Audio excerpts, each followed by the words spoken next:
Welcome.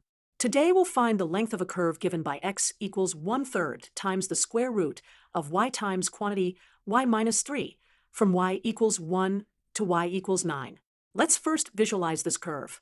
Here are our axes, and here's our curve from y equals 1 to y equals 9. To find the arc length, we'll use the arc length formula in terms of y.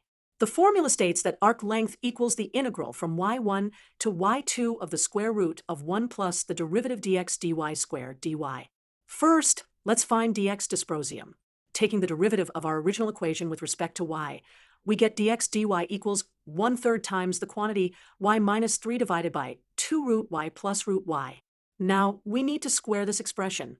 After squaring and simplifying, we get dx dy squared equals 1/9 times the quantity y squared minus 6y plus 9 over 4 y plus y.